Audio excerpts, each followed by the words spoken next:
Diyos ko, Jo, 1 million pesos. Kailan ko kaya may ipon ito? Siyempre, panipunan me, Diyos ko.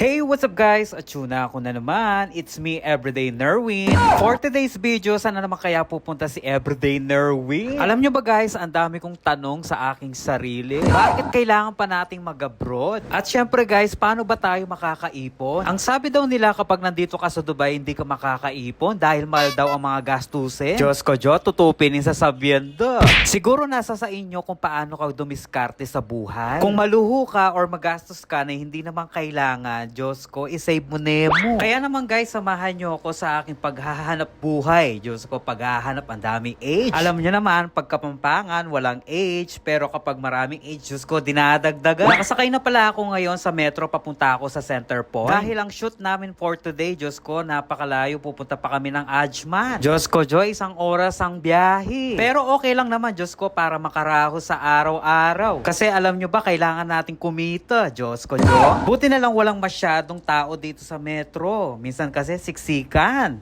Alam nyo na, nangangamoy 45. Charis. Nakarating na nga ako dito sa Center Point at hinihintay ko ang aking kasama. Siya pala si OMG Mark. Diyos ko, kilalang kilala dito sa Dubai yan. Influencer. Sa mga oras na yan, Diyos ko, naghihintay kami ng taxi kasi 1 oras ang biyahe namin papuntang Ajman. Alam nyo ba guys, Diyos ko, dala-dalawa ang aking trabaho dito. Social media marketing sa umaga, pokpok sa gabi. Charis. Alam nyo ba guys, pagkatapos ko magtrabaho ng umaga, magtatrabaho pa ako ng gabi bilang isang videographer, Diyos ko. Ako balo rugo, makananong gampit na nin sarili ko, Diyos ko. Madaling araw na ako natutulog, Diyos ko, mag-shoot pa ako, tapos mag-e-edit pa ako. Tapos kailangan mong gumising ng maaga para pumasok na naman, Diyos ko. Kung nanonood ka sa video na ito, Diyos ko, i-follow mo naman ako. Bye-bye!